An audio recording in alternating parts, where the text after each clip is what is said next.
So we got a question right here. In an electron deflection tube, electrons are released by passing a current through a metal filament. What is the name of the process that releases the electron?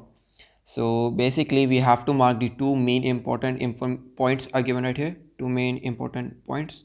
A current which is passing through a metal filament, right? So let's discuss each of the process. The number one process we have electron diffraction. It is basically a technique that allows determination of crystal structure of materials, right? So let me write it down.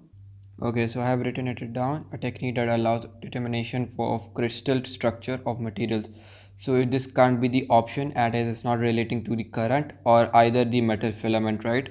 So we can cross this out. Now we have ionization, right? So basically ionization is that like you have enough energy provided to an atom for it to break, for the electron to basically break away from it, like the electron just go out of that atom. So I have written it as well over here about the ionization. So it's not also mentioning about the current or the metal filament, right?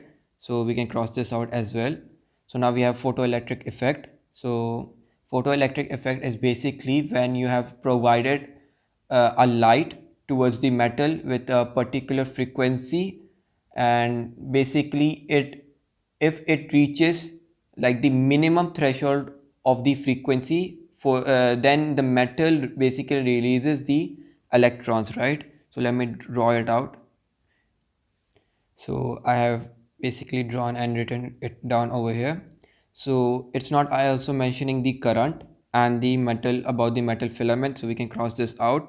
So we are left with basically D, and basically thermonic emission is basically when you have provided a current to a metal or metal filament.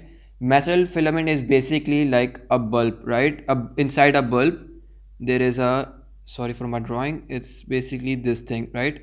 This thing right here, this thing, this is metal filament. When it heats up, it basically releases the electrons, right?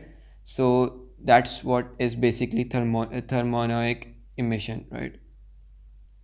So I have also written down the process, and basically the diagram I have shown what happens, like basically the current goes towards the metal, it basically heats it up and then the electrons are released, right? So yeah.